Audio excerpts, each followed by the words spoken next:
Welcome back to Rise Africa. Now to the rest of the stories. Nigerian President Muhammadu Buhari will on August 21st swear in all the 43 ministers designate.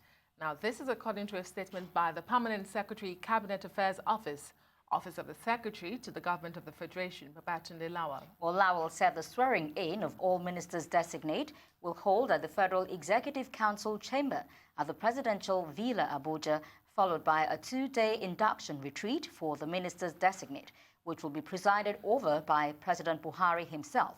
He also said attendance at the event was mandatory and strictly by invitation. Well, the Department of State Services, the DSS, has filed an application before a federal high court in Abuja seeking to detain Omoyele Sowore, convener of the #RevolutionNow movement, for 90 days. In an ex parte motion, G.O. Agbadua, counsel to the DSS, told the court that the secret police needed the period to investigate Sowore. He also urged the judge to grant the application to detain the activist beyond 48 hours as required by the law. DSS operatives had arrested Sowore in Lagos in the early hours of Saturday. He was subsequently moved to Abuja.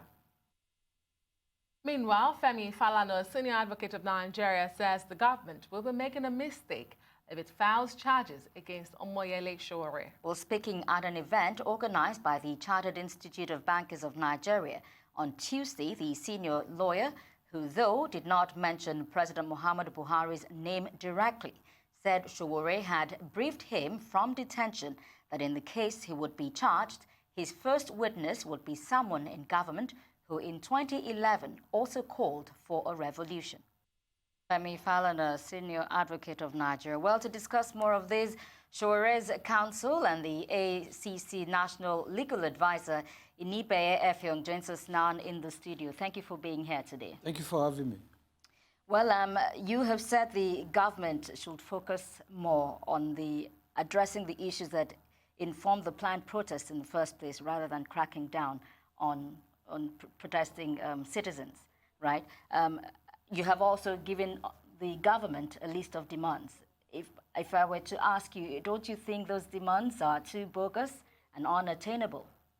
The demands are attainable. I think what is lacking is a political will on the part of the government of the day to attend to the issues we have clearly articulated.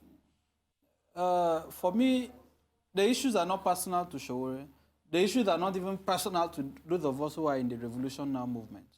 The issues that we have highlighted are issues that have been at the front burner of public discourse for several decades. We are asking for institutional reforms. We are asking for political reforms.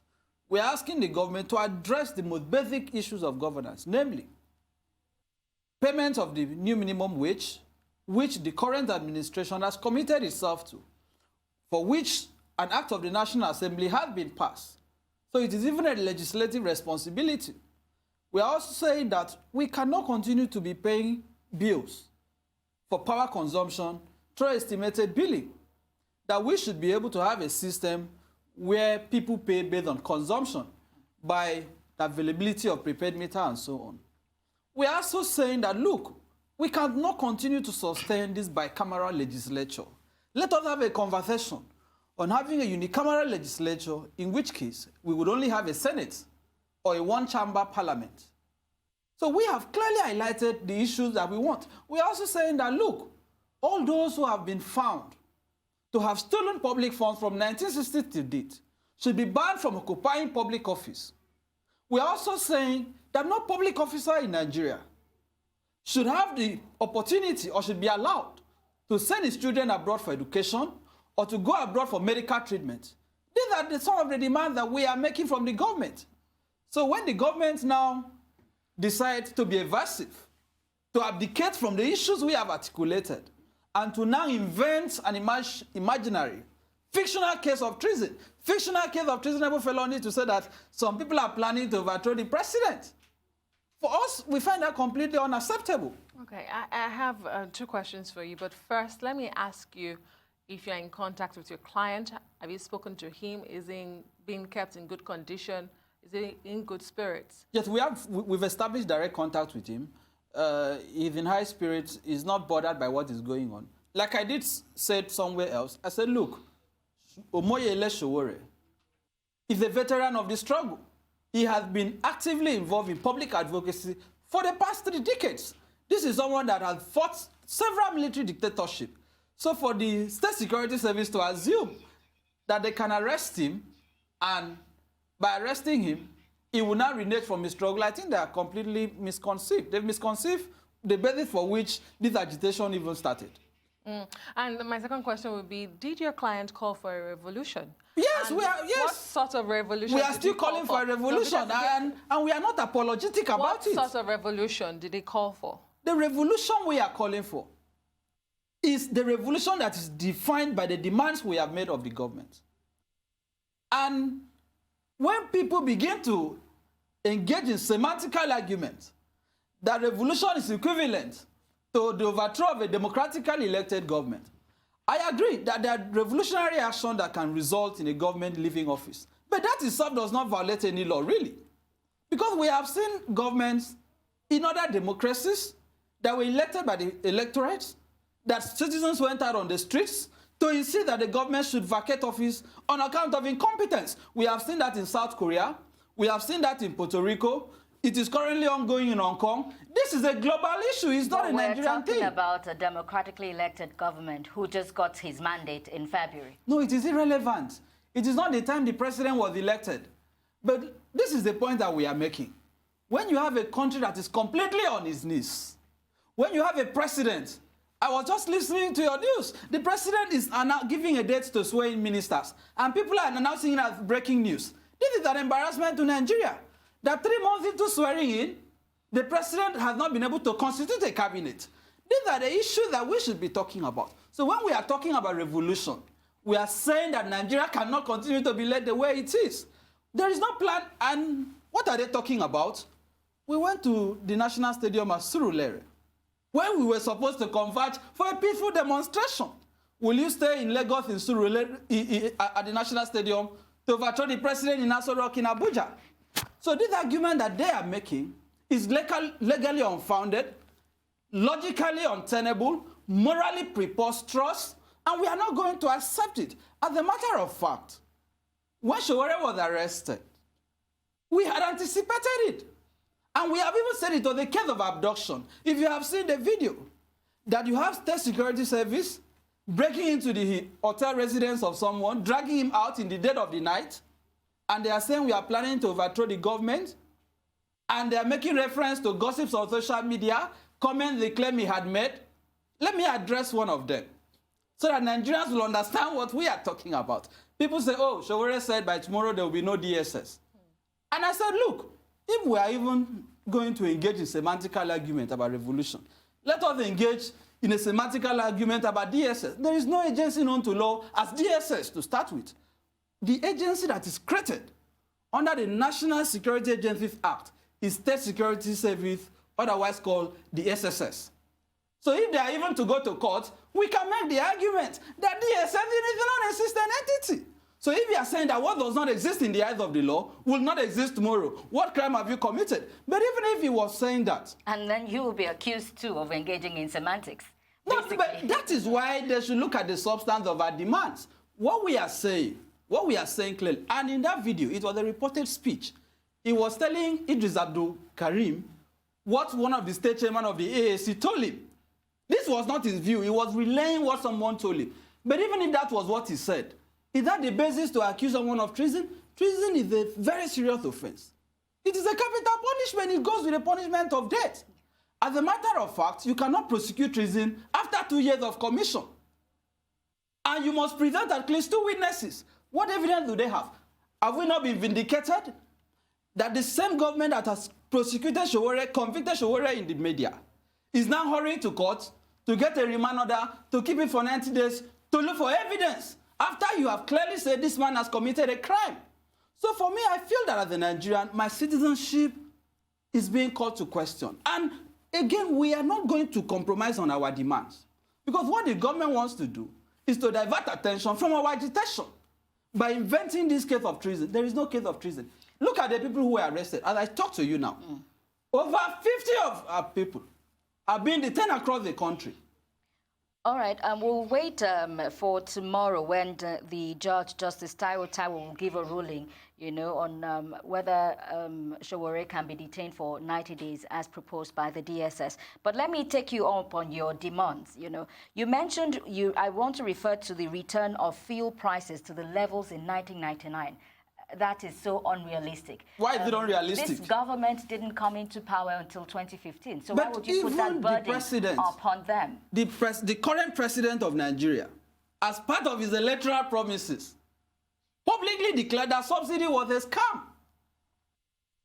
The president even asked Nigerians why we should be paying the amounts we are paying for petroleum. But supposing our demand is unreasonable, what should a reasonable government do when citizens make an unreasonable demand? Is to engage them in a reasonable conversation. That is not what they have done. And we keep drawing the analogy that if you have a government that has a so-called de-radicalization and reintegration program for members of the Islamic sect Boko Haram, who are being reintroduced into the Nigerian society, having slaughtered thousands of our people, you are engaging them, you are empowering them. In the northeast, in the northwest today, bandits are being given amnesty. In the southwest, kidnappers are having a field day. State power has not been deployed. Military has not been deployed to quell it. Well, and you deploy military to attack peaceful protesters. We are not going to surrender this country to anybody. Inibehe Effiong, we'll continue this conversation after the short break. Counsel to Omoyele, Sowore and African Action Congress.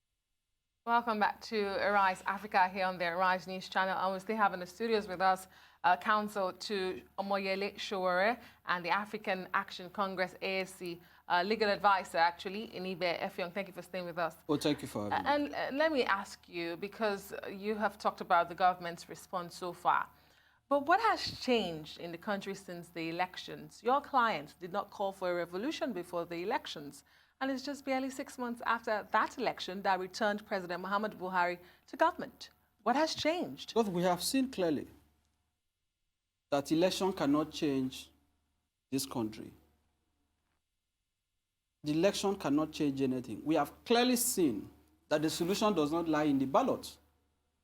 To start with, the electoral process is very, very far from producing credible leadership. The leadership recruitment process, as at today, does not allow for the emergence of candidates that have the interest of the country at heart.